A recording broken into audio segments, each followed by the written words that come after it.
Good evening, everyone, and welcome to the next episode of the Catributors podcast with reoccurring guest Drac.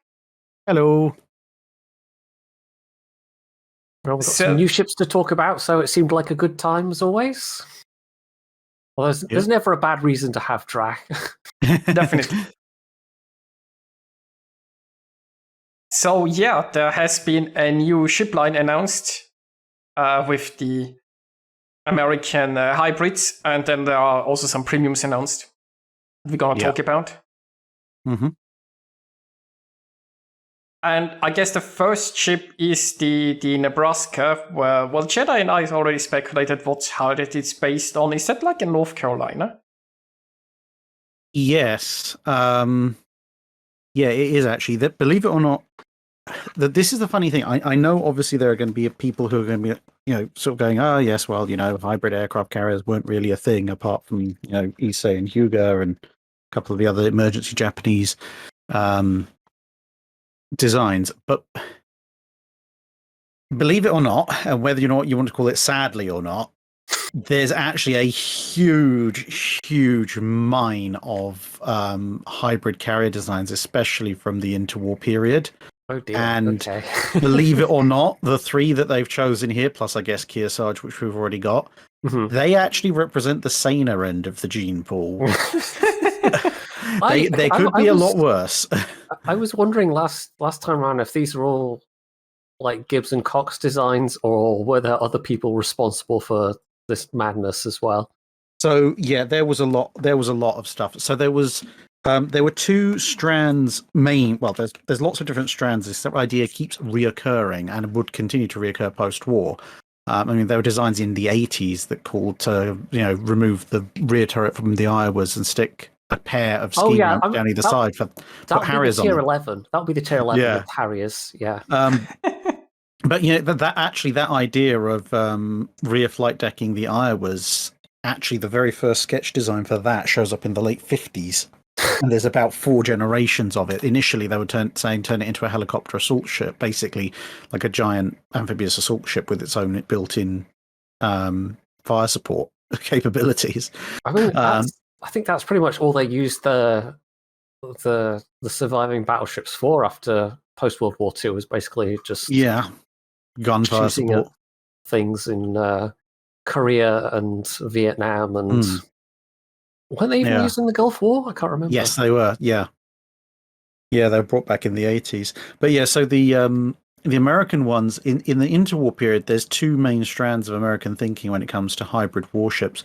They actually put a huge amount of effort into hybrid warship design for a light carrier, what they call a cruiser carrier, which is basically sticking a flight deck on a heavy cruiser hull with varying implementations of where they're going to stick the 8-inch guns, but they actually get very close to, actually putting one of those under construction. But the sketch designs for the North Carolina that actually do also have a number of potential hybrid options that they were considering. It seems to, I don't know if it's entirely where it started, but a good chunk of it seems to have started from the fact that when the British were building Nelson and Rodney in the early to mid 1920s, there was a lot of concern in the US when they heard through the grapevine that these ships were going to have an all-forward armament. They thought Nelson and Rodney were going to be hybrids. Because in their mind, they went, well, logically, what is the only reason to not have rear-firing guns if you're going to have something else to the rear? And they knew from the experiments the British had done with Furious that the British had tried a forward flight deck, they tried an aft flight deck, they tried an aft and a forward flight deck, and then eventually they'd gone with Furious for a full flight deck.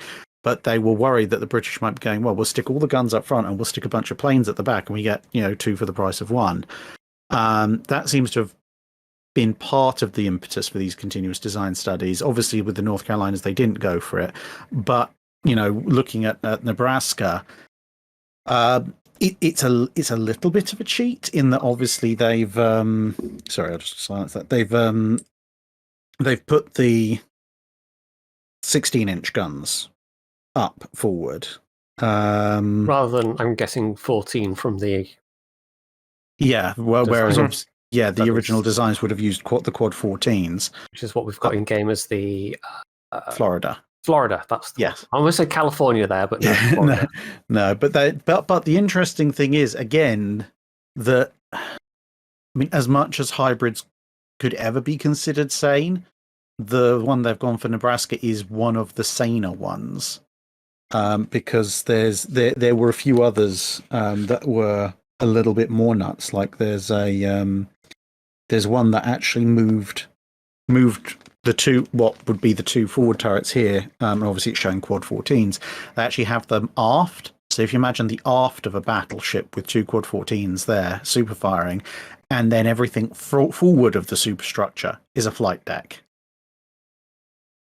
Okay. You have to turn the ship. You have to reverse into battle if you want to shoot anything. Yeah. So it's basically, imagine Furious in her first configuration with that forward flight deck, except on a grand scale. And that's basically what one of the designs was. They were really playing around trying to get something working. But yeah, so if you imagine Nebraska as it is, but with the Quad 14s instead of the triple 16s, this is actually one of the slightly less crazy North Carolina design options, obviously tweaked through Wargaming's lens for various reasons. But that's where Nebraska comes from. What sort of planes would they have considered for Nebraska, or did they never go in the design studies so far as to consider that? No, I mean, it's two things. One, yeah, they didn't go into the deep breakdown of exactly what type of aircraft. There's some very initial sketches of basically most of the discussion around this kind of hybrid, where you've got a relatively short flight deck relative to the length of the ship, as opposed to something like Kearsarge, which is a little bit longer. A lot of the discussion was basically around, do we have strike aircraft or not? Or do we have it as just a patrol dash scout recons and some fighters, which in theory may just about be able to make use of these short flight decks, or do we also include some longer range heavier strike aircraft, which we might be able to get off the deck, but probably you're not going to get back. Yeah, with that certainly not onto that ship. There's not a lot of margin for error, is there? No. I mean, you might get them back onto a larger carrier. And yes, in theory, any flight deck that they can take off from, they can land from on, if they've got the ropes, the catching ropes. I forgot what they're called now. But anyway, the arrestor wires, that's it. That's the one. But, there's arrestor wires and crash barriers suitable for stopping fighters, and there's arrestor wires and crash barriers suitable for stopping a 3-man torpedo bomber. And obviously limited flight deck space, limited hangar space. If you're going to carry torpedo bombers, you're only going to carry a very, very small number. So yeah. And of course, even if they had built them, whatever they were planning on equipping them with, by the time you get to World War II, would have been an entirely different air wing anyway.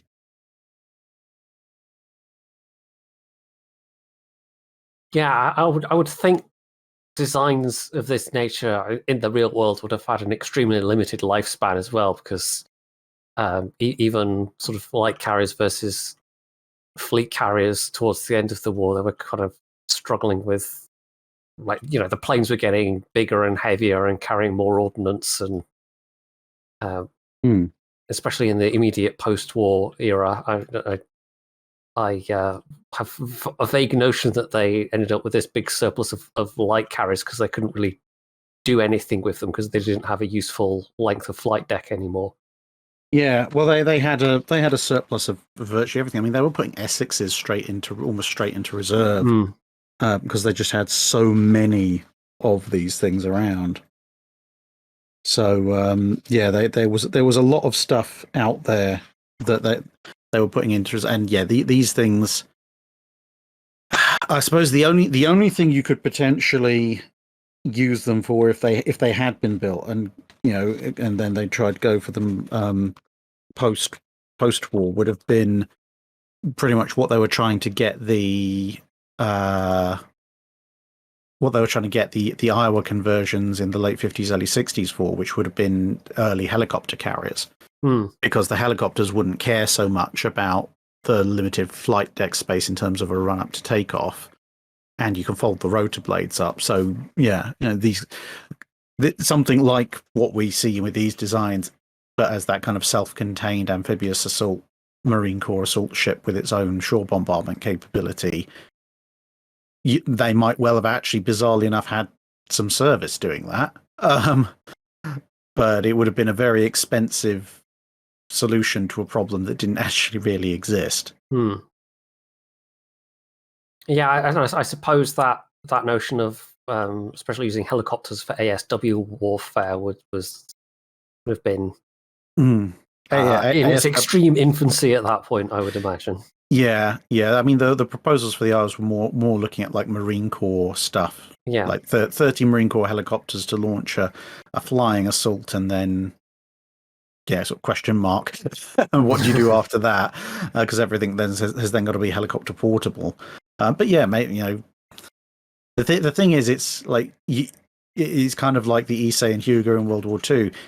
If you think really hard, you might be able to come up with some kind of use for it. But then the next question that comes up is, well, why don't you just use something that's designed for that in the first place? And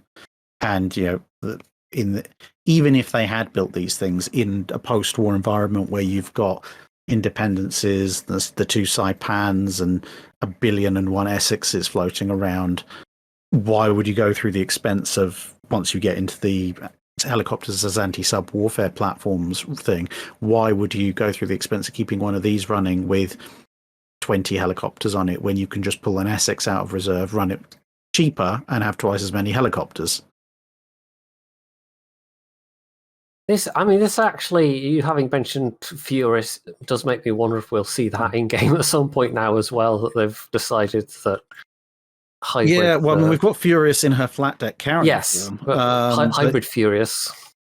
Yeah, can you imagine somebody trying desperately to make utility out of a single rear-mounted 18-inch gun in probably a tier... I don't know, even in a tier 6 game, that's not going to work. You'd have to be I don't know. You'd have to give it like amazing secondaries to work, really. Which would be a huge stretch of plausibility, considering that Furious was secondaries. I mean, she has a lot of them, but they're the 444s, which are notoriously awful weapons. It would be. I mean, I suppose you could see it as maybe a seriously overpowered tier 4 carrier. Maybe secondary build tier 4 high speed battle carrier with like 1 squadron and a single 18-inch gun. I mean, at that point, you maybe even just make the 18-inch gun an AI controlled secondary. I don't know. Secondary in the game. That would be quite hilarious. But yeah, so that's Nebraska. Now, when it comes to Delaware, Delaware's a slightly weird one, to be honest, because it's almost a mini Kearsarge in some ways. It's like an Iowa -1 gun, but then with a central flight deck. I mean, on the picture, the flight deck looks like really short. Maybe it's just a picture, but it's it's hard to tell without a top-down view. Yeah, well, I mean, it's still fairly short because you've got that rear turret in there. The thing with Kearsarge is that Kearsarge moves the guns quite far forward and back, and it's just a huge ship anyway. But this one is this is a kind of, you're only really getting fighters off of that, which would be that would be fun. This is also actually the one that I found the hardest to... It's weird in that I found it the hardest to find a sketch design to point to and go, this is what they've based it off of. Okay. Now, partly that's because, weirdly enough, the Iowa hull is the subject of all American ship hull designs, with maybe the exception of the... of whatever they were going to call a generic heavy cruiser hull in the 30s, is probably the single most heavily redesigned battleship hull for hybrid carrier work because of the longevity of the actual Iowas themselves. So there's hybrid carrier plans, there's full carrier conversion plans, and then it's back once they're actually built, there's various conversions back into hybrids all through the years. And I haven't been able to narrow down an Iowa class hybrid that specifically talks about having a twin turret aft and then the two triples forward. So I can't swear to it having a particular design reference at this stage, but it wouldn't necessarily surprise me that someone did. It may also be a Gibson Cox design. But I mean, it follows the logic that you see in Nebraska. It's got the aft turret, but it's as I say, it's like halfway between Nebraska and Kearsarge. Yeah, and the fact that it's definitely an oddity with its. I mean, the Tier 10 has actually, does Tier 10 have it as well? Louisiana. It also has a rear firing turret. Yeah, but it has a quad aft. Yeah, the Tier 9's got the twin. So you've got two triples and then a twin. So definitely unusual. Like, is this something that there has been designs about this, or why is Wargaming just sticking a twin there for balancing reasons, or is there any I suspect that this is probably. I don't know I haven't seen this exact plan anywhere yet, but I've seen some similar to it. So, I mean, if I was just looking at it, I would maybe suspect that they wanted to save a little bit of weight. But, to be honest, on a ship of this scale, stepping down from a triple to a twin, you're not saving anything, really. I mean, you save a few hundred tons, which, I think the thing is, the problem I would have with that is that if you're talking about a ship that's 45 to 55,000 tons displacement, as a hybrid or whatever, but if you're going, well, we could save a couple of 100 tons here and that will make all the difference. It's like, well, that your ship is so marginal at that point. You've probably got some horrible design principles going on elsewhere. I mean, to be fair, it's a hybrid, so yes, you do. But I mean, yeah, it's the only, again, this is me just sort of spitballing for the Delaware. But the only other thing I could think of would be maybe if because I can only see the 3/4 view, would be maybe if it was a way of offsetting the weight of the island, obviously being on one side. Maybe they were reducing weight to compensate for that without having to put some kind of major underwater hull modifications to keep it all on an even keel. But that's a little bit of speculation on my part because, yeah, it's like going the thing is, most of the period Iowa conversion design drawings or sketch designs for the Iowas, they are mostly all to do with converting the Iowa whole scale into a carrier, kind of Lexington or Saratoga style, and then they're not in the interwar - early World War II period. They're not really going for the hybrid stuff. That tends to pop up immediately after the war. Just quickly going through this. Where's that gone? I mean, yeah, there's a battle carrier, but that's just a dumb idea. Just going through the little reference book here. Where's it gone? That's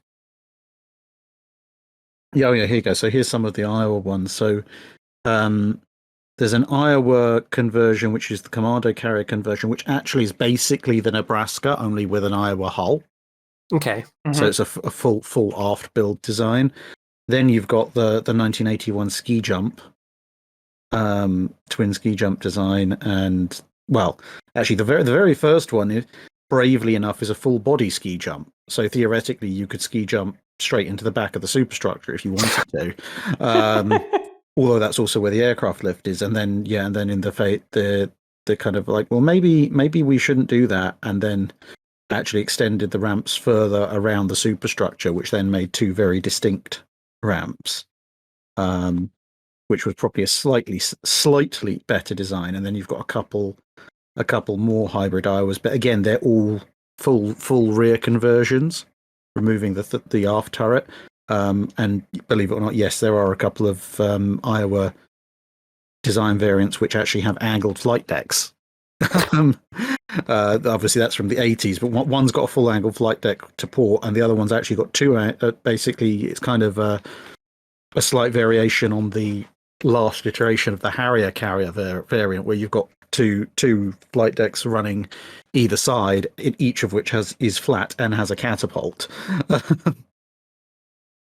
So yeah, I'd have to look through the Gibbs and Cox stuff a little bit more to see if this particular Tier 9 has a historical basis. But the good news is that the Tier 10 definitely does. Okay, so this is the Louisiana. Yes, yeah. So obviously, as we said earlier, in game you've got the Kearsarge, which is Gibbs and Cox Design B. But that, as we know, has four 16s, and believe it or not, that's a slight downgrade from Design A, because obviously we've got the Ohio in game, which is basically Montana with twin 18s, and Design A was Kearsarge, but with twin 18s instead of triple 16s. Oh, so yeah. You can imagine if that was in game, that would be a little bit of a rage point, I suspect, for some people. Yeah. But yeah, Louisiana is actually Gibbs and Cox Design C. So that was basically a reduced. That was when they looked at Kearsarge, and what we have in game as Kearsarge, and went maybe not, because Kearsarge, or Design B, is just about 62,000 ton standard, 74,000 ton full load. So we're talking Yamato displacement. And then Design C, which is what we have here as Louisiana, that's 46,500 ton standard and 55,000 ton normal load. And the main thing you've got there is that they've removed one of the aft turrets. But then to keep the firepower up, for some reason, they've decided to reinvent the quad. So you have 10 guns. So you've got one gun more than an Iowa, but two less than a Montana, but with two triples forward and a single quad aft, which, yeah, I'm not entirely sure what they were thinking at that point. But it is what it is. There is a Design D, but that's not that's not the Delaware, because that also had 10 guns. So yeah, we're looking with the Louisiana as actually a fully sketched up, shall we say, historical design, even if it was never built, and for good reason. It progressed to something slightly more than a napkin design. And you see, the bizarre thing actually about all of that is that this single quad aft, when you have different guns forward, is not actually as crazy as it sounds. I mean, it is crazy, but when I say it's not as crazy as it sounds, it's not a standalone. It's not that Gibbs and Cox have turned around and said, "Yeah, we know, we're just going to do this." This was actually this shows up repeatedly in a lot of period US Navy design documents for various ships, because what they're trying to do is they're trying to square the circle of, if you have four twins, Vanguard, Hood, Bismarck style layout, then you have a 4-gun salvo forward and a 4-gun salvo aft, and a 4-gun is really what you probably want for the best kind of salvo fire. And so if you've got 4 twins, that means, okay, you've got 8-gun broadside as opposed to a 9-gun with the sort of Iowa, South Dakota, North Carolina 3 triple layout. But if you're engaging someone behind you, if you're running away, or if you're charging someone down, you still have a reliable 4-gun salvo. Now, the one weakness of the 3 triple layout is, yes, you've got your 9-gun salvo, you get 1+1, and yes, you have a 6-gun salvo forward. But if you're being chased, or you've got a target in your rear sector, you only have a 3-gun salvo. Now, technically speaking, you can do ranging with a 3-gun salvo, but it's marginal. And so quite often you would see at least one of the designs that would come up in various 1930s US design drawings for some cruisers and a fair number of capital ships go, but what if we stuck a quad on the back? Because then you have 4-gun aft, so great, and then you have 6-gun forward, even better, and 10-gun broadside, which even better still compared to 9. They usually founded on the principle of why would we want 2 separate types of turret on the same ship, and all the weight and extra spare part complexity equations that came with effectively only having a single extra gun. And they weren't quite as bad as Admiral Fisher, who was, one of, Fisher really didn't like the idea of the Royal Navy at times even having any rear firing guns because he thought they'd never be running away. But even in the US Navy, they did have some resistance to the idea of why are we putting in all this extra complication to our ships in the extremely unlikely event that we'll ever be retreating from somebody. So, yeah. So Louisiana is about as historical as they get for hybrids, outside of the Japanese ones. I just had the thought that Admiral Fisher would probably have done quite well in the Warhammer 40k universe. Oh, yeah. Like all forward, all heavy guns, fire everything, kill everything in sight. He'd be absolutely down with that. But as I said, it's, I think we should just be grateful that they've gone with these ones, because thin as the logic may be for the concept as a whole, they do you can at least look at them and vaguely get an idea of what they were going for. You can also look at this as they're sort of easing us in with the more sane ones, and then they're going to roll out the really bonkers ones later on. Yeah, I mean, you could build an entire line of US carrier cruiser scouts from the myriad of sketch designs they came up with. And then you've got, then it gets even more fun, because if they're really going to push this, there's a lot more. There's a lot more where that came from. Hilariously enough, for the British, basically, I think there were. I have a feeling that hybrid carrier design for the Royal Navy was kind of where you put the admirals who've gone slightly mad. Keep them busy.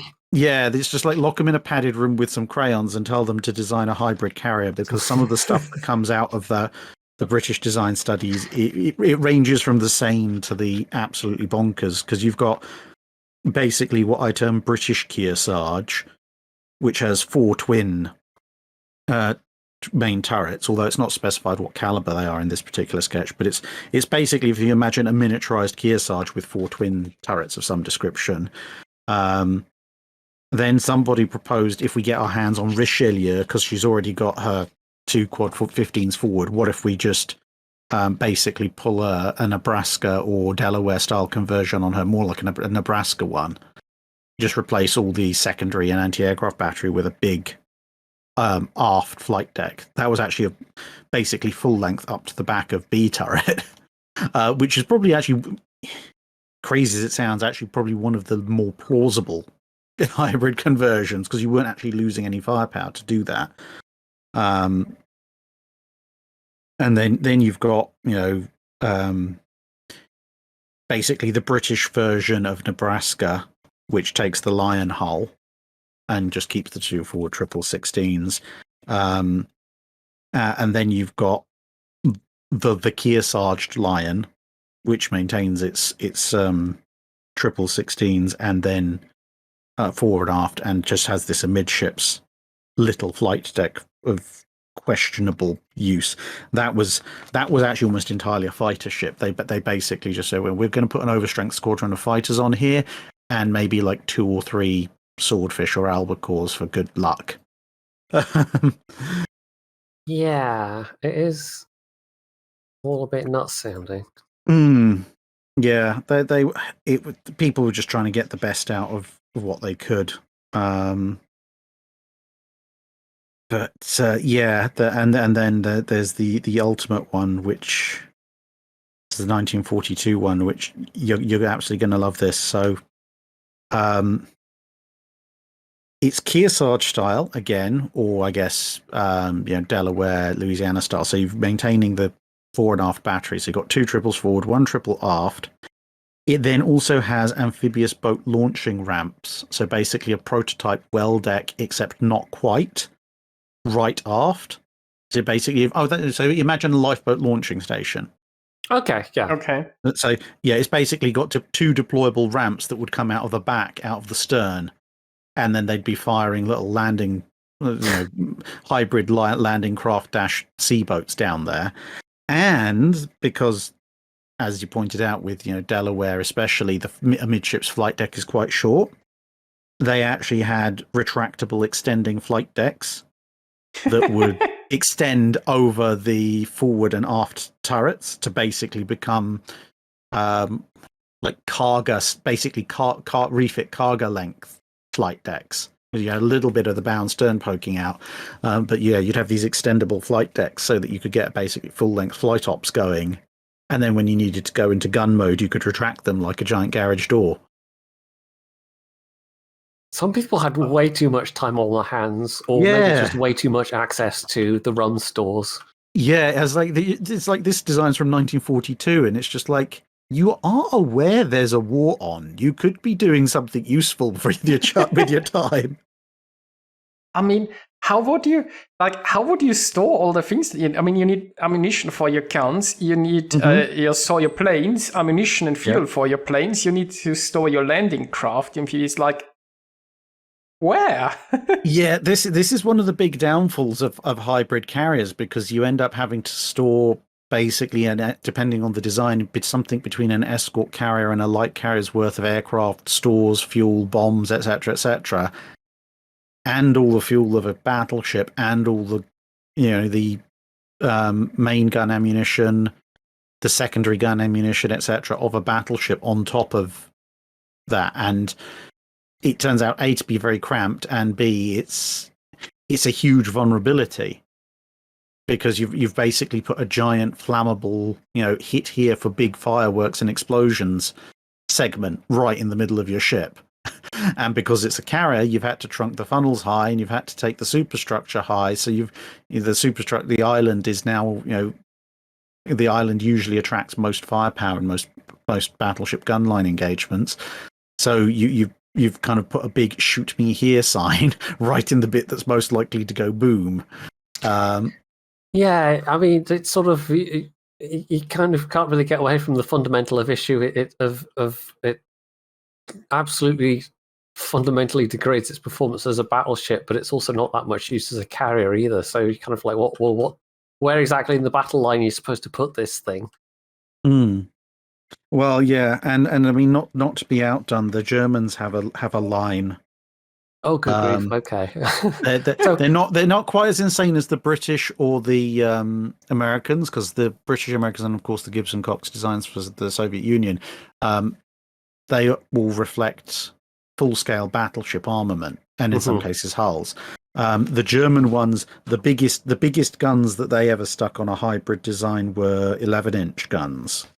Oh well, that's completely sensible. Yeah, so they have like, kind of like the Americans, they have a line in hybrid cruisers, Flugdeckkreuzer, and then Großflugdeckkreuzer, Großflugzeugkreuzer.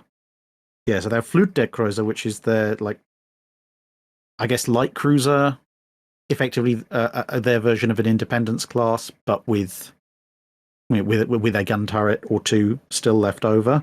And then they have the Großflugzeugkreuzer, which are, their heavy cruiser -- battle cruiser hybrid versions. But they are slightly more. We are talking about hybrids, so everything's relative. They're slightly more sane and rational in that pretty much all of their designs are some variation on kind of Nebraska-style, complete aft conversion, a midships conversion, and then some version of, do we have 1 or 2 turrets up front, and are they twins, triples, or quads? So there would at least be a certain amount of design continuity in that. Well, what I'm getting from all this is that we can look forward to probably several more lines of these very silly designs. Yeah, I mean, there's a lot of stuff still out there that they could do with slightly less insane designs. I don't mind them. I mean, I've played Kearsarge. And Tone and Issei. They're fun. But let's face it, no one's running around. Well, maybe with Kearsarge at times, but no one's running around complaining that Issei or Tone are hilariously broken ships that are ruining the game for them. There is a compromise involved with operating them. So I'd be interested to see how these things fare in testing. Yeah, I mean, certainly Kearsarge doesn't want for firepower. No. I think that's less of a thing with Tone and Issei. Yeah. Especially with the very awkward angles to get all turrets on target with Issei. Yeah, and I think that the other thing is with Tone and Issei, it's like if you're getting into range to engage with your guns, that's usually kind of medium, close to medium range. Which means that even if you stop firing while you're operating your planes, you're probably in line of sight of someone, which means while you're sailing around, you're going to get shot up, or you have to wait till you can break off and find cover in a smokescreen or behind an island before launching your aircraft, which then reduces the utility of your aircraft because, unlike a full carrier, you have to wait for the timer to reset once you've used your one flight. Whereas with Kearsarge being basically a Montana that also happens to have planes aboard, you can fight a lovely long-range engagement and then just wait 30 seconds for your detectability to drop. And if you're fighting a long-range gunfight, which is entirely possible with that armament, you can quite happily then disappear off the map for most people by just not firing your guns while you're flying your planes about. So it's a much more powerful combo. I suppose theoretically you might get that with these things, but who knows? We'll see. We'll see. Because they generally don't seem to me to be too overpowered. I don't necessarily mind them from that perspective. The historian part of me is kind of going, but there's a lot of other ships that we could have that actually existed. And, a bunch of other ships that didn't exist but were slightly closer to actually coming into service than these things that we could have first. So yeah, I mean, as long as they don't introduce another hybrid line for maybe a couple more years, I'll be a happy bunny. If it's suddenly like 2023 is the year of the hybrid, I might scream. Hybrid and submarine. Don't forget submarine. Oh yeah, well, subs are this whole other thing, aren't they? Well, I mean, we can have a good rant about subs at the end because there is HMS Alliance in this article. So yes.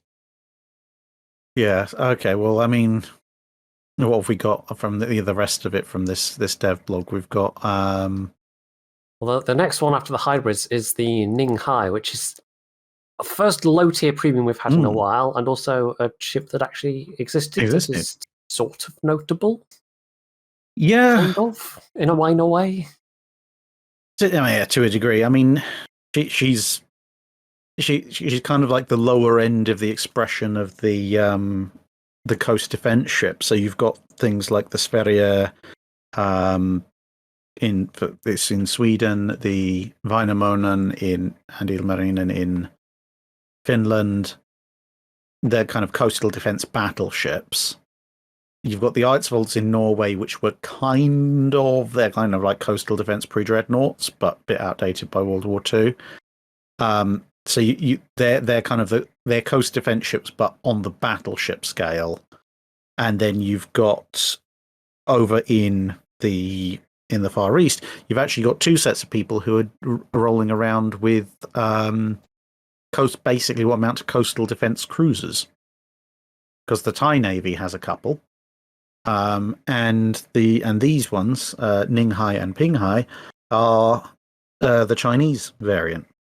Yeah, didn't the Dutch have like a coastal monitor as well in the Far East? Yes, kind of.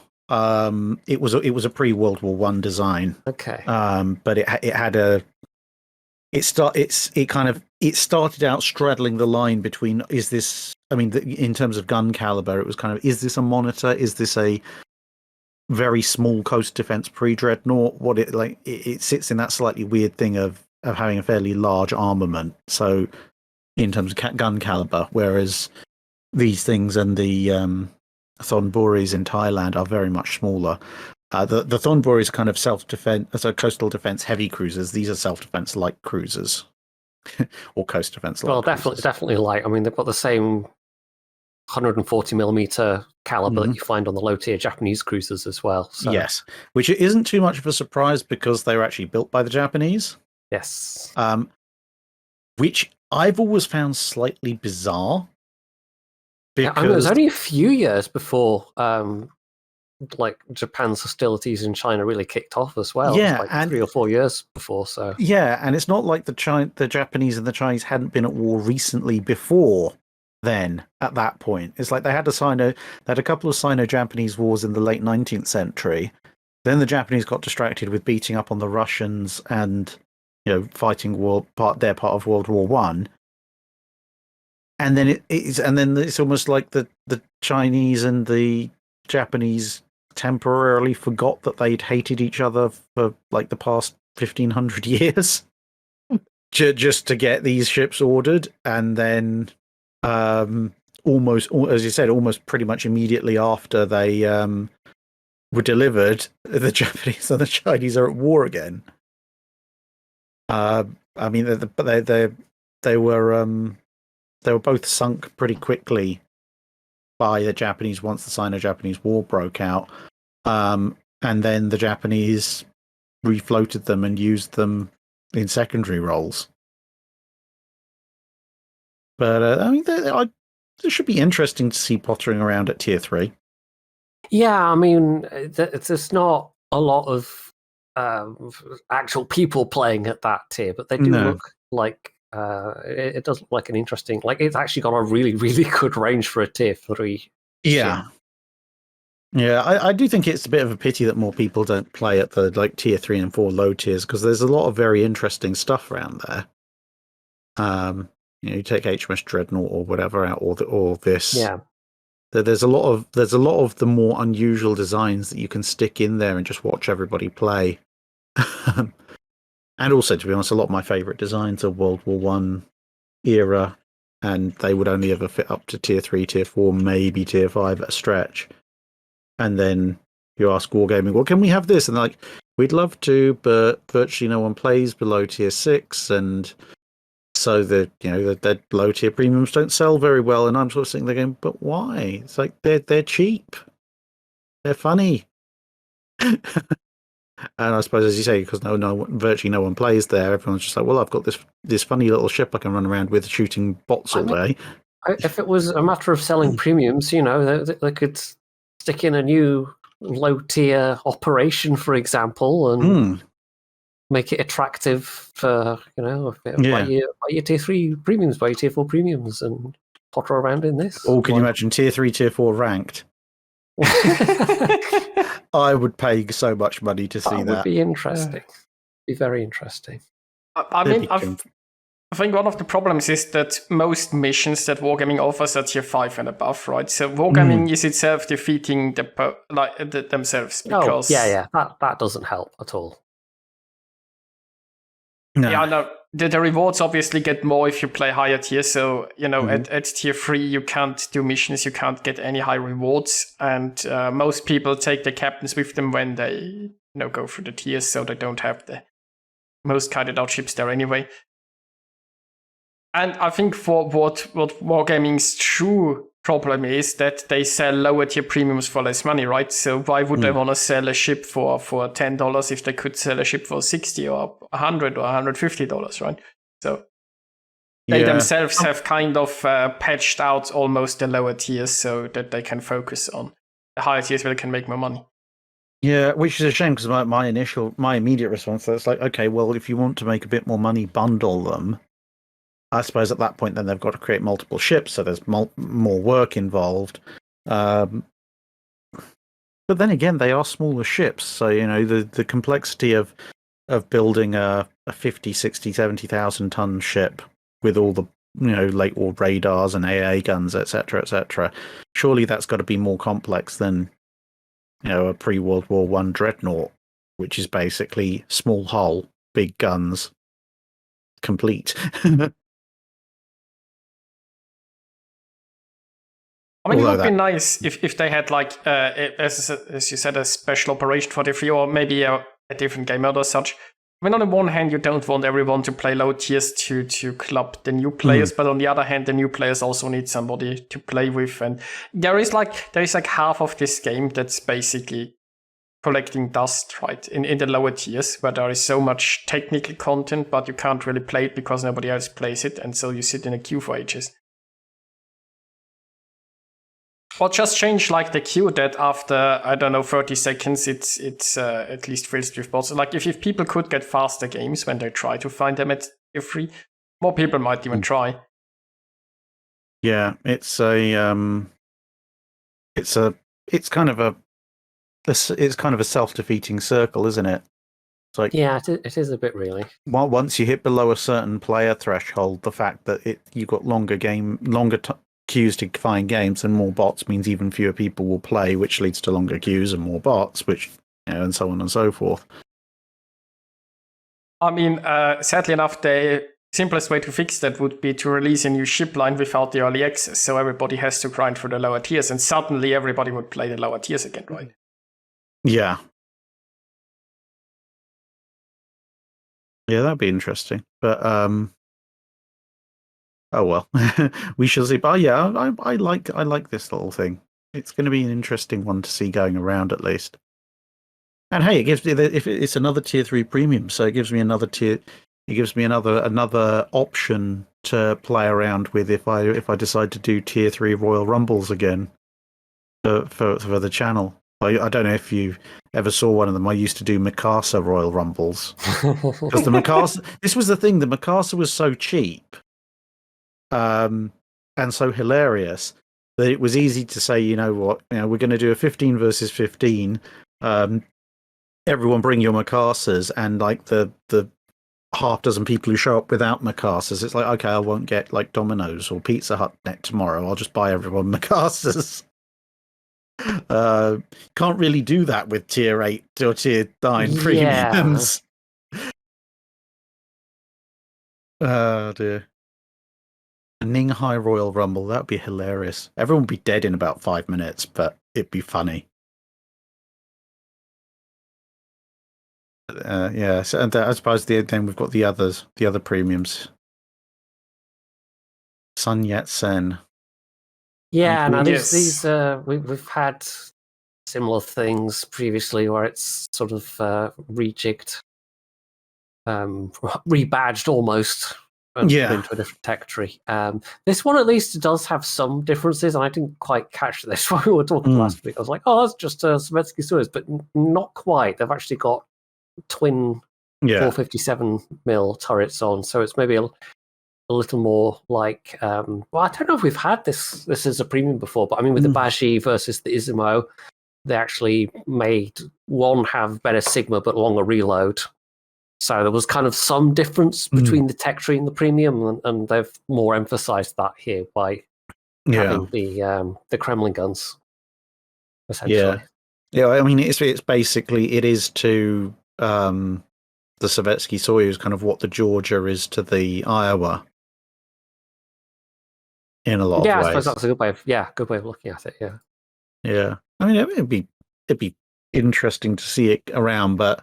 I mean, I must admit, actually, for me personally, I just look at it and I just don't feel anything. It's just like it's a theoretical revision of a paper design of a ship that was never built for another nation entirely, that's been rebadged basically because at the time period that the game mostly covers, China was in the process of tearing itself apart with the Civil War before the Japanese got involved and made it even worse, so they didn't really have a navy.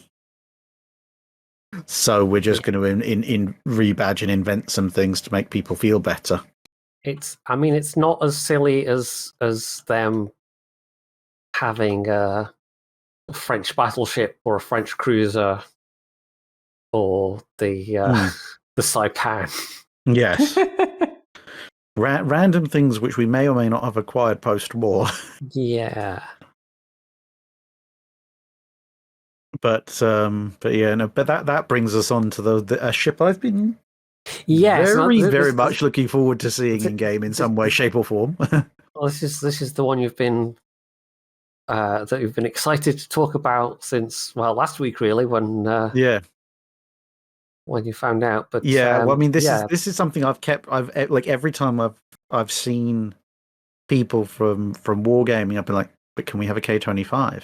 Can we have a K25? Because it would be funny to have a K25, and you can't really say no because you've already got like cruisers with ridiculous numbers of guns in them. So why not have a K25? And they kind of look at me and they're just like, yeah, that's nice track. Go back into your corner. And then suddenly they come out with this, and I'm just like, it's my second favorite K25 design.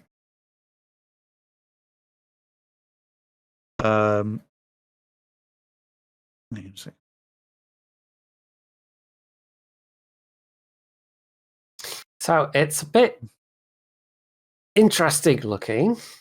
Yes. They decided, in order to put 4 turrets on the front, they were going to put 2 of them side by side. Yep. So the K25 series, I mean, as the blog says, it's kind of like their follow-up to the Dido class. Like, but can we do it more? When it was becoming more and more obvious that, because the thing is, with the Didos were designed as all-purpose cruisers. They weren't originally supposed to be anti-aircraft cruisers, and to be honest, they were used a lot as all-purpose light cruisers in the war, as well as being fleet escorts. But when the K25s were being generated, they were actually not looking at a pure anti-aircraft cruiser, but looking a lot more towards that idea. It was becoming more important. Albeit, the 5.25, for various reasons, actually stayed in the running as a primary light cruiser gun armament, even on primarily anti-surface-based cruisers, all the way through almost to and into the end of the Second World War. But yeah, with K25, it was just bigger hull. Therefore, we can have more twin 5.25s, and if we can have more twin 5.25s, well, how do we arrange them? And you basically have the stack, which in this on the Hector here, we've got the triple stack aft, and the other alternative was this diamond lozenge layout where it's basically a triple stack, but the B turret level, the first super firing level, as you said, has this kind of split same level 2 turret layout, which is actually vaguely similar in some ways as a bit of a throwback to 1890s era protected cruisers. Yeah, a lot of those would have sort of forward facing like paraguns at the front corners. Exactly. To put it that way. Yeah. And aft, so yeah. But yeah, the K25 series is interesting because you've got this design is one of them. Yeah, there's another K25 design that basically replicates the forward gun layout aft. So you have 8 turrets in 2 lozenges. And then you've got, I say this one is probably my second favorite. My most favorite one is where they quad stacked them forward. So you still have the 4 guns, 4 turrets forward, but they're in a quadruple super firing stack. Which it would have been amusing. It would have been amusing and very funny to see. But out of all the K25s, I get my second favorite, so I'm happy. I mean, that would go really high if you had like a 4th turret there. Oh yeah, but I mean, it's one of these slightly weird recurring themes. It's like in America, I said in American design, you get this recurring theme of an aft quad turret that never really quite goes through. British designs, if you want to find one common thread between a lot of British cruiser and battleship designs that never go through, get kind of forgotten at the concept stage or just not carried forward at all, it's unusual numbers of stacked turrets. Because you think the Atlanta is bad. It's got triples forward, triple aft, stacks aft. one of the preliminary designs for Dreadnought was basically that same configuration, except with twin 12-inch. So you can imagine the panic that Dreadnought caused in 1906. Imagine the panic Dreadnought would have caused if it had 12 guns in 2 triple stacked sets. And then, yeah, okay. Would be stable. The Admiral Lord Fisher does not care for your questions of stability. He cares only for firepower. Yeah, those are petty details. Yeah. We don't bother with those. No. But yeah, so this, yeah, the K-25s have the same thing. It's this recurring theme of, can we stack turrets super firing on top of each other a lot, basically to save space, which looks fine until pretty much what you said. Someone sits down and does the calculations and goes, yeah, we're about as stable as wet bread. About as stable as a Japanese cruiser. Yeah, exactly. I'm looking at this thing and I've got to wonder, were there any proposals for triple versions of the 5.25 turret, or was that just completely locked in as a turret? There were actually not particularly heavily advanced ones, but K-25 is kind of immediately pre-war design series, is where it starts out as. But when you're looking at the various projects that would eventually turn into what we know in game as Neptune and Minotaur, a lot of that kind of mid-war, mid-late war, large light cruiser designs, they start off with looking at, do we have 5.25s or do we have 6s?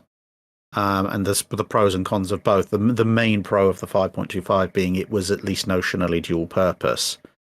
Making the 6-inch dual purpose would require further work. But as part of that, although they had the twin 5.25, and obviously that would be better for anti-aircraft work, when they were looking at the larger ships in, say, sort of 42, 43, 44, you do actually see some initial proposals of, well, could we have a triple 5.25 turret? It doesn't get anywhere particularly. It's kind of, design sketch B2 out of A to G, and with 3 variants apiece, kind of that's that level of design stage. Mm-hmm. But they are talking about it occasionally. The main problem that they tend to have with the idea is that if you're going to go through the expense and size of building a triple turret, why not put the more powerful 6-inch in there? And with that horsepower, weight, and space, you might as well then, if you're going to look at auto loading and so forth, again, you might as well just do a twin 6, kind of like you have on the Minotaur, mm-hmm. rather than the 5.25. Because basically, the major drawback the 5.25 has, at least as far as the officers serving at sea has, is range. I mean, not that the 6-inch can be outranged by 8-inch guns, but the 5.25, although it's got almost as much range as a 6-inch, is still outranged and outshot on a shell-for-shell basis by the 6. So the Admirals were perfectly happy to have the Didos around for the war when they were available, but they'd rather have a 6-inch cruiser if that's going to be the only one they're going to get. Okay, I can kind of see the logic there. Yeah. You tend to find actually in a lot of 1930s and 1940s Royal Navy designs, there is a fairly big divide between the people ashore who are designing the ships, and then when they call in the actual at-sea naval officers and say, do you like this or not? That's usually when someone pulls an Admiral Fisher and goes, no, this is all rubbish, and also here's something I've been working up on my sketch pad while I was bored late one night in the middle of the Mediterranean. To be honest, we kind of ended up with the Darings, which obviously are the Tier 10 in-game British destroyer. We ended up with the Darings in large part basically because Admiral Cunningham looked at the battles and went, I don't like the fact we don't have aft firepower. And they tried to fit some kind of aft gun, whether it be a single or a twin, onto the battle glass hull. And it didn't really work out too well. And then someone went, well, you know what, if if the admiral is going to be really, really unhappy with this design and he absolutely wants his R firepower, then I guess we're just going to have to build a bigger ship. And the Daring start out as improved battle designs, and then you get the classic 6-gun, 2 forward, 1 aft turret design of the Darings. So yeah, the K-25s unfortunately fell by the wayside in real life, but not in game. Although, interestingly enough, they've used a town class hull for them. Okay. Yeah, it is actually. Now you've said that, I can see it. Yeah, I hadn't really paid attention to that, but yeah, I think the thing is when you say town class, most people get you immediately jump to HMS Belfast as she is now, with the lattice masts and the square tower, square frontal superstructure. But yeah, this hull is very definitely. It's not 100% town class because the town class didn't have 2 sets of torpedo launchers per side. But it's very definitely town class inspired, the superstructure and the general hull shape. But yeah, I'm looking forward to it being in game. The one thing I'm intrigued by though is, I mean, okay, they've given it 2 extra turrets compared to the Dido, but if they're going to push this at tier 9, they better have improved the reload. Yeah, I mean, it does have the preliminary stats underneath it, and it's 6.7 seconds that they're starting off with. The range is actually pretty decent considering the caliber, but considering it's tier 9, it's still fairly short-ranged. And they're trying to push the torpedo firepower with 4x4 and 10-kilometer range. It also doesn't have amazing AA considering it's... Yeah, they've listed its AA defense as starting with a 40. Well, I know they've listed it as the 7. Yeah, they've got that as twins. the dual purpose, but the AA, the long range AA has a total DPS of 77. So yeah, although what's the hit probabilities like? Because to be fair, I don't tend to pay that much attention to those stats. I mean, they might be higher than normal. I don't know how that compares to other cruisers, though. I think the hit probability 90%. Yeah, I don't know if cruisers are around that usually, or I don't know, to be honest. It'd be interesting to see. It'd be interesting to see how it works. I mean, this is all in testing now, or to be added to testing. So yeah, it'd be interesting to see how that works out. I mean, with a 6.7 second reload, I mean, I guess it could work. I mean, at tier 9, the Neptune's going to outgun it. It's got crawling smoke, and it's you've got the ability to extend that duration a bit. So yeah, I bet maybe if they gave it the boosted fire rate consumable that you've got on the some of the light cruisers. Yeah, that one. Yeah, they're like the Super Atlanta at tier 10 and so forth. That would be interesting, especially given just the sheer number of shells you could pump out at that point. But we'll see. I'm just happy it's going to get into the game. So that's the same reason I'm slowly saving up my steel, basically, so I can have Plymouth. I mean, if I'm going to play a tier 10 like British light cruiser, I'm probably still going to play the Minotaur, but I just like the fact that the quadruple turret town is in the game, so I want it. Oh dear. Oh, it does look interesting, and I think it's going to be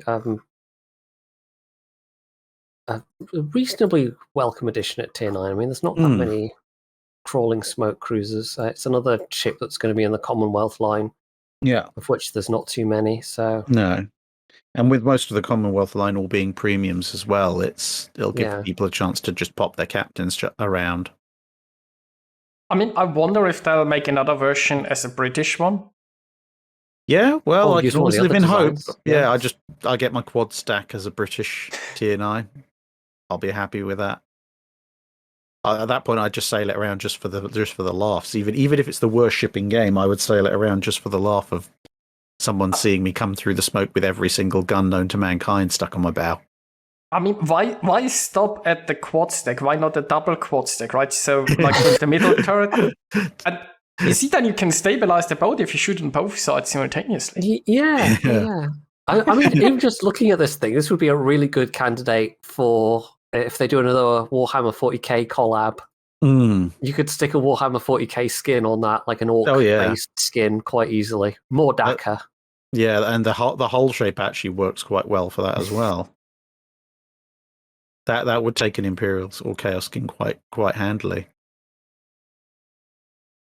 And then we've got the last one. Yes. Now this is as we pointed out last week, this is a sub you can actually go and visit in real life. Yeah. Yeah, which is quite it's a little bit weird dash amusing to me that it's at tier 8. Because you've got the in testing you've got the T class at tier 10. Which are the immediate predecessors to the A class, of which Alliance is one. So in theory, apart from theoretically massive forward torpedo spread, but they've not given the T class that in game anyway.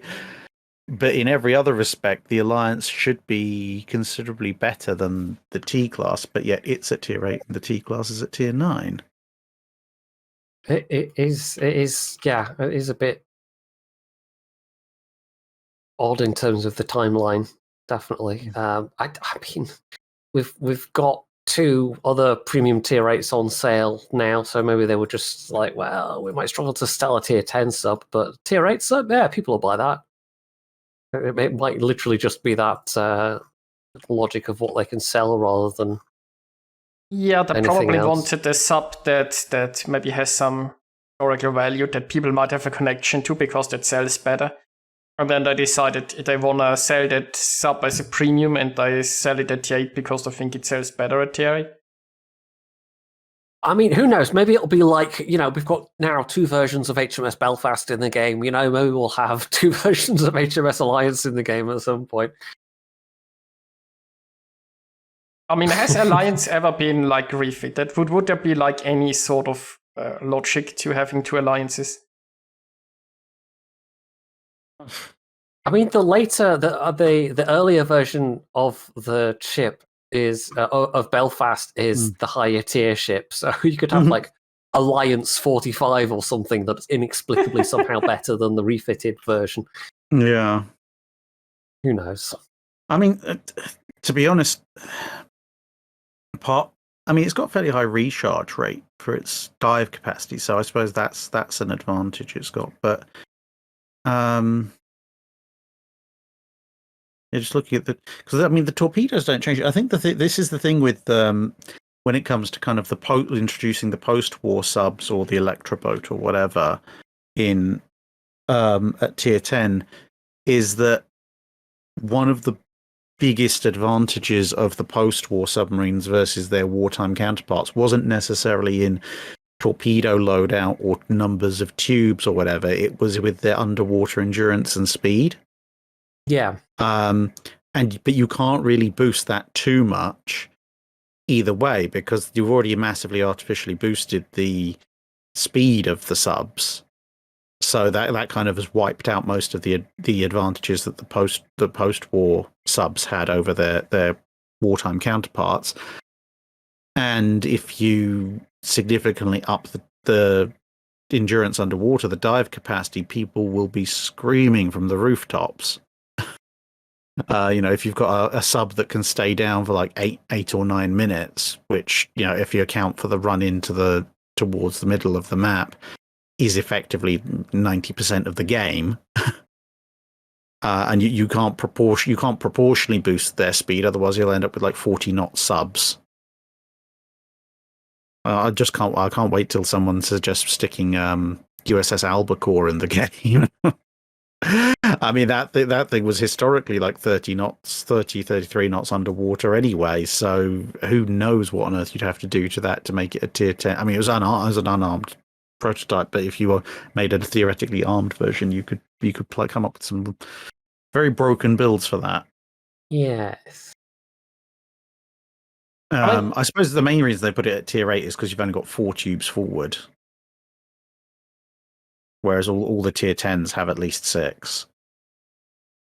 I mean, you could, change that with like the reload and balance it out.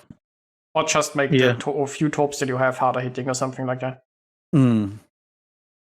But I mean, plus you've also got the slightly amusing factor of, every submarine uses a quote unquote sonar ping to guide its torpedoes in, and yet this is basically one of the first, if not the first, sub that they've introduced into the game, which, as built, has a rather large and rather obvious sonar stuck on it. Yes.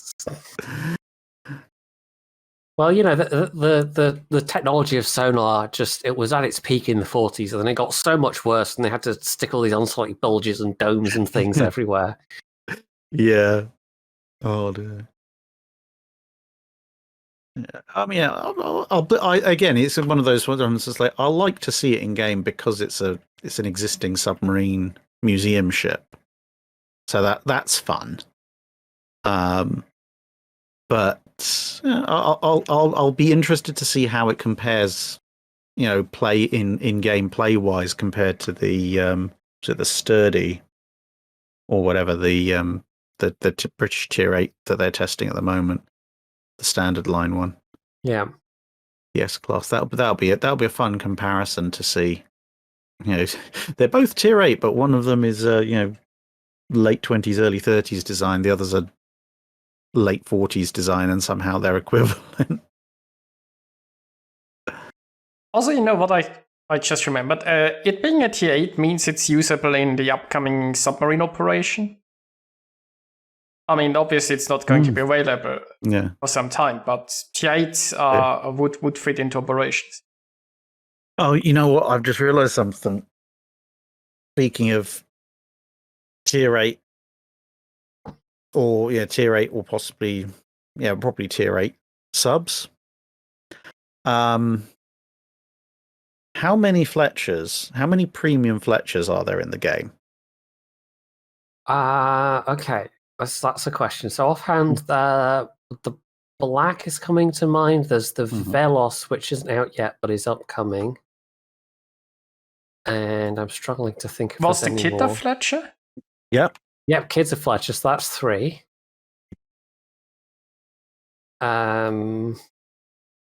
What's the Benham? That's a Benham class, so that's not.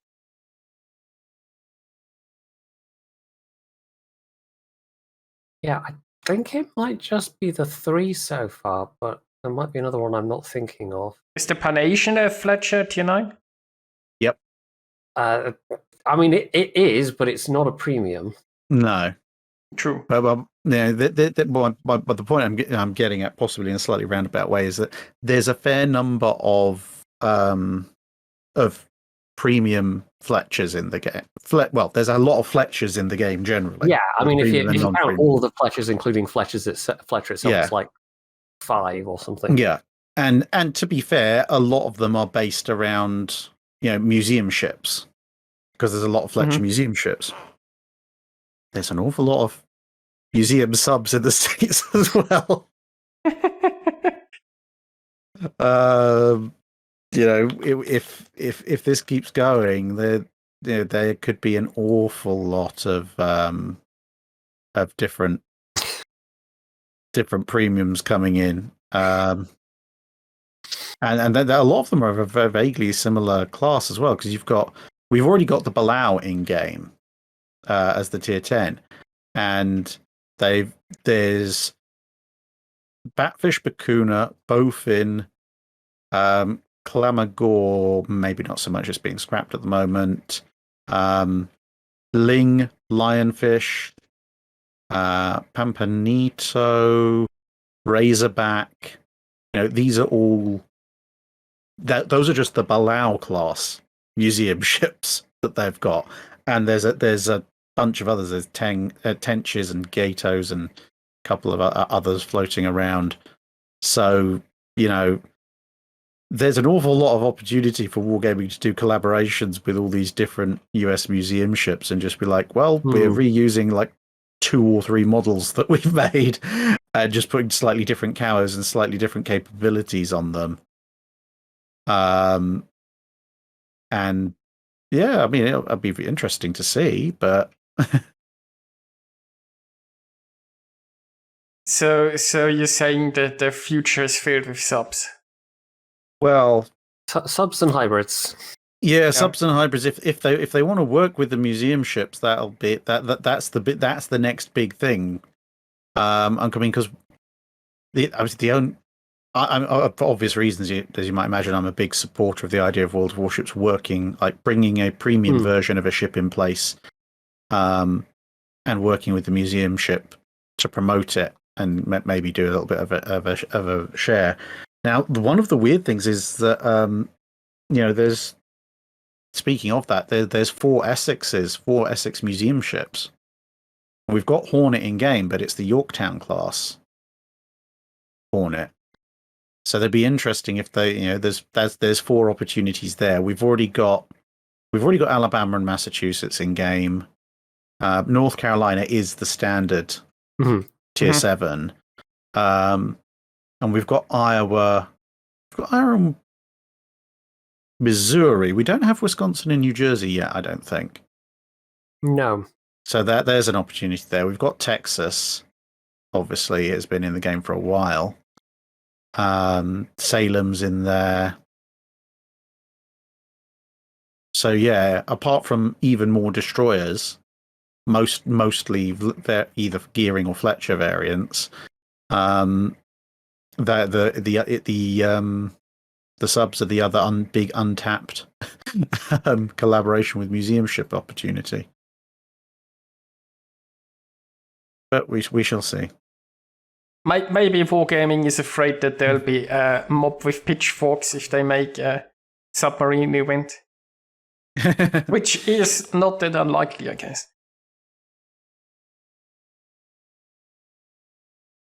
Yeah, I'm just. I mean, it's a low tier, so you'll come back to the same thing of they're low tiers, they don't sell very well, but they could celebrate the as and when Caroline in Belfast reopens. We've already got the Caledon model, so there wouldn't be a huge amount of work to rework the Caledon into the Caroline circa 1916 Jutland variation.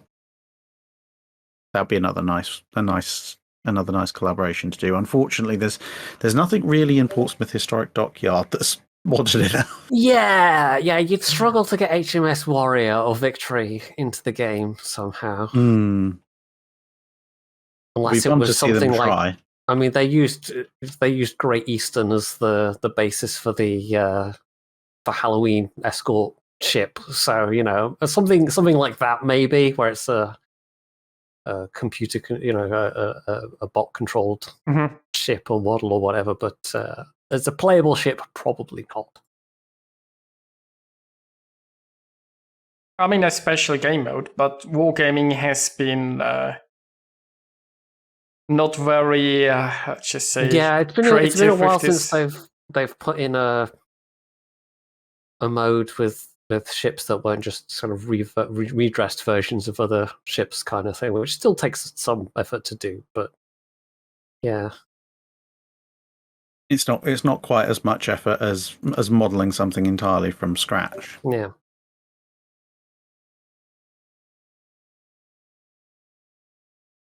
Well, then, since we are on the topic of submarines, so as everybody is probably aware, unfortunately, submarines have been released in early access. It's one of the weirdest early accesses we've seen in a while. Because the tier 10s are missing, right? So you have random bundles, but you have 2 lines of random bundles, right? One for the US and one for the German, and it's just the tier 6, the tier 8, and then in the end you get to buy the economic boost. And with the free tokens, you should be able to get one of the 2 tier 8s for free, technically. And then they have the premiums in the what should we put this in the long pay for bundle chain. You have the premium subs. You also, for some reason, have the tier 8 subs in there as well. And then you have the submarine containers, which have a chance to drop a submarine, but you can only purchase 2 of those, one for the balloons and one for free experience. And I mean, it's weird. The interesting part is, by the way, you can buy a submarine container for 50,000 free experience, and you have a 79% chance to get 70,000 free experience back. So this is basically you gamble for free experience, and the submarine is sort of the you lose. Yeah, you can definitely look at it that way.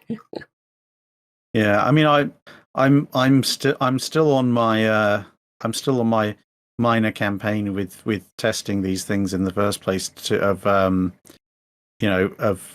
using one cursed thing to kill another. I mean, admittedly, you don't always get carriers in game, but whenever I do see carriers in game, my first job as a submarine, if I'm playing a submarine, is to just go wide, go deep, and pop up next to the carrier. It's like, hello. Oh, you have to watch out for their automatic ASW. Yeah, well, hazards of the job. I mean, because the thing is, if a submarine starts fighting a carrier, whoever loses, everyone else wins. I mean, that's true. That's fair. Yeah, no one complains when that happens. But I'm intrigued. I'm intrigued to see what happens. I mean, obviously, as you know, there's been a huge amount of outrage and fuss about having submarines in the game for a while, but now they're beginning to proliferate in slightly larger numbers. I mean, I don't know if it's just me, but I haven't noticed as much salt about it in chat and so forth as I used to when there were fewer of them. I don't know if maybe I'm just running into some unusually polite players. I feel like the salt has increased over the time. What I have to say is I haven't run into too many submarines since they've been released, but mostly I mostly play higher tiers, and since there are no tier 10 submarines in the game currently, you'd have to run into a tier 8, and you'd have to Veil to have a tier 8 already. So we shall see the number you could run into, I suppose. Yeah. I mean, I've been playing just in an effort to collect all my containers from the anniversary event. So I've been all up and down the tiers, and I've seen 1 or 2 sub combos, but I've generally found, to be honest, actually, that I haven't yet come across a game where a sub's been a particularly major factor. You've either had a sub player who obviously has no idea what they're doing, is completely hopeless, and basically doesn't affect the course of the game at all. It was like, I think at one point a sub shot at me 3 times with 3 separate salvos, and I didn't even notice. I was just merrily blazing away with guns, and occasionally you'd hear the I was like, oh, I'm being shot with torpedoes. Quickly sort of zoom out. Oh, they're not going to hit me. Right, fine, go back in. Or occasionally take one sort of low damage hit, and then just like about 3 minutes into that whole sequence, I suddenly heard the little ping sound you get when the sonar hits you. I was like, and then it clicked. I was like, there's no torpedo carrying enemy ships in the map here. I was like, oh, I've been being shot at by a sub all this time. Right. Wow, this guy must be bad. Because I was not taking any evasive action consciously at all. So I've either come across those, or occasionally when I've come across sub drivers who actually, they vaguely seem to know what they're doing. Other people are really like hyper aggressive in their use of the anti-sub airstrikes and like destroyers and cruisers running you down and everything. So there certainly seem to be some people who've got their anti-sub warfare tactics ironed out quite well. I mean, I think people, generally speaking, are as keen to kill submarines as they are to kill carriers if they get the chance. Yes. Yeah. So yeah, I mean, we shall have to see. One thing that I've definitely come to appreciate in the past few months playing World of Warships is that my in-game experience is not necessarily what everyone else's in-game experience is. So yeah, say I haven't noticed too much hate towards the subs, but that may be different at different levels, and of course offline, what you hear offline versus what people happen to type into chat. Yeah. It's two very different things.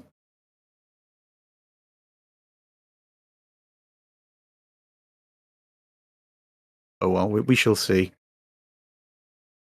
Indeed.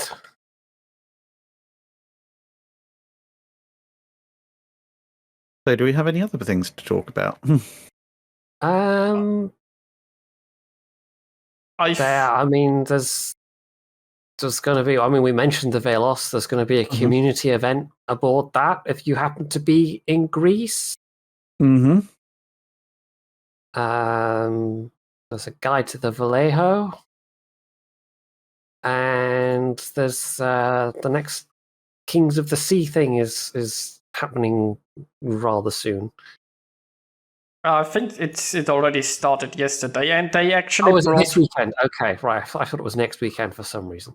I mean, it might already be over, but they kind of brought back the Kings of the Sea collection. Because I've realized most people haven't actually collected it yet. I'm not even close. So if you can time travel back to yesterday when King of the Sea happened, then you can watch it and get the container. I think there was then some other King of the Sea today. And they also said that there will be some in the weekly Ships Logs articles. So there might be some buttons hidden where you can get King of the Sea containers. And I think you can buy some more in the armory for community tokens, right? They are but a limited amount because, you know, they want to give you a chance to complete the collection, but not that big of a chance. They usually limit you to like 1 or 2, maybe 3 if they're feeling generous for those sort of things. Also, Wargaming is clearly branching out into cooking shows now. There is a spicy or not spicy event where you can basically choose your team, but you can also participate in a survey. What's your favorite dish? Well, you have 4. And they said that in the future they will share recipes of those dishes. So I don't know, maybe the business is going so bad that I've decided to open a cooking channel now. Yeah, we'll get cooking streams on their Twitch instead of who wants to watch Warships now? Let's watch them cook. That's obviously what we're after. Naval cooking streams. It's just like if they stick with the period that the game covers, it'll just be like, and here's another food product in a tin. What have we got in the mystery tin today?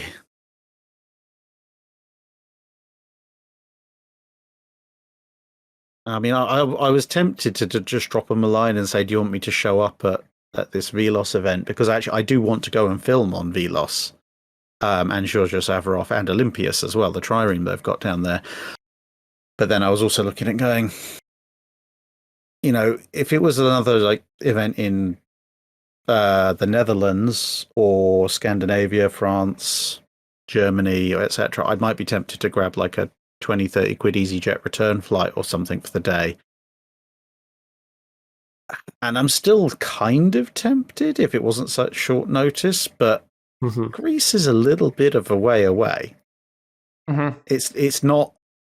It's just far enough away. It's not the kind of, you know, jump on a flight at 6 a.m. and jump on a 7 o'clock in the evening return flight and do the whole thing in a day. It is kind of, if you wanted to be there for the whole day, that's like 4.5, 5 hour flight time from the UK. So I can't allow for airport security at either end. You'd be like, that's when you're talking about getting a flight at like 9-10 o'clock the previous night. I'm tempted to make some sort of joke there about Greek epics and, you know, voyages that don't go according to plan, but I'm not quite knowledgeable enough. Yeah, well, yeah, that's I suppose that's the other thing. That would be an interesting thing, because I mean, when have I got it? Yeah, it's the 22nd of October, which is, well, it's 2 weeks yesterday. So I dread to think what flight costs will be at that short notice anyway. But well, good luck to everybody who's there, and I hope they have fun. I mean, is that event actually going to be in Greek, or is it going to be in English? Well, they published it in Greek and English on their website, so I mean, I know it sounds horrifically presumptuous of me to say, but most Greeks I've met speak some English.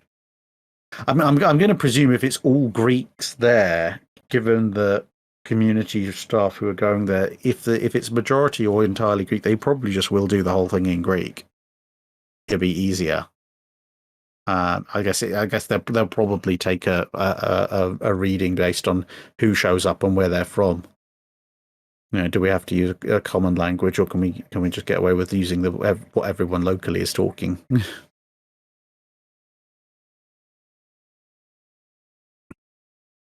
But yeah, Georgia Savarov is of all the three of them. Actually, Georgia Savarov is the one I really, really, really, really want to see.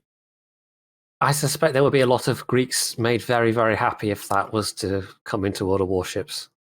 Yes, yeah. Although, quite where you'd well, put that it would be the question, wouldn't it? Yeah. Well, I mean, it's basically it's an armored cruiser. So I mean, it's not like we don't have armored cruisers in the game. We do, but yeah, tier 2. You'd be struggling at tier 3. It'd be the cruiser version of Mikasa. It'd be a tier 2 premium.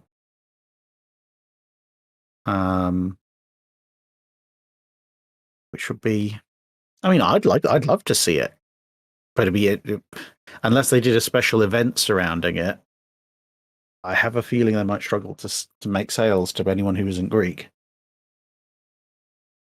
Probably. Yeah, unless they want to do like a world of pre-dreadnoughts, which I would wholeheartedly support, where tier 10 is the dreadnought. Yeah. And everything. I mean, that would be interesting because you'd have to, like, the thing with the low tiers at the moment is that, you know, they're purposefully way less accurate to sort of draw things out a bit and make it a slightly gentler experience for new players. But yeah, I mean, if you sort of stood that on its head and you get to tier 10 and it's kind of like the first dreadnoughts and they're the ones that are like really laser accurate, it would be quite a different experience. I mean, because there's even the progression, because you've got the semi dreadnoughts and the full pre-dreadnoughts and then the early pre-dreadnoughts. So you're like your tier 2s could be the very last ironclads, and then you're progressing through, as I say, dreadnought to semi-dreadnought to nearly dreadnought, then dreadnought, as you know, dreadnoughts like what we have as the tier 3 battleships are the tier 10s in those games. And you got the armored cruisers and the protected cruisers and the hilariously tiny torpedo boats and destroyers bobbing around. And guess what? In world of pre-warships, there cannot be any aircraft carriers or submarines. Well, that is certainly a big selling point. Well, I mean, they might find a way to sell a premium USS Holland. I don't know. Go Holland for all 4 knots. Don't worry, they can have Zeppelins. Yeah, or they implement attached tow line. So you see just a little torpedo boat motoring through the water, just valiantly towing a Holland behind it. Weren't there a couple of various designs that had like an attached torpedo boat that they could kind of hatch? Yeah. Some of the late ironclads had like a little onboard torpedo boat they could send down a ramp into battle. that would make it for a very weird AI controlled secondary. It would. You know, why not the different version of a carrier, right? You have a ship that launches smaller ships. Yeah, and then you can get really weird and wacky because, you know, the French there'll be no mistaking what a French pre-dreadnought looks like. I mean, I would love a game where you get to play French pre. You kind of get that with UA dreadnoughts, but they're not quite the full French experience. No. Well, that's the thing. Like even the Ultimate Admiral, you know, random ship generator, it still tries to make a modicum of sense out of the information it's given, whereas reality, not so much. Reality has no obligation to make sense. True. Indeed.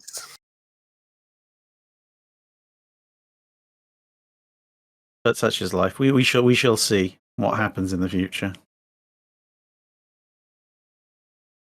So Yeah. I think that does take us to the end, just about. Yeah, pretty much. So well, this has been fun. Thanks for joining us again. It has been a pleasure as always. No worries. Sorry we have to do this Sunday, but I was stuck in the world's longest traffic jam on Friday. But that's always fun. Yeah, occupational hazard. Anyway, good luck everyone with the new infestation of subs. Brush up on your depth charging skills, and always remember just dodge. Yeah, just dodge, and if you see me, leave me alone. I'm going after the carrier.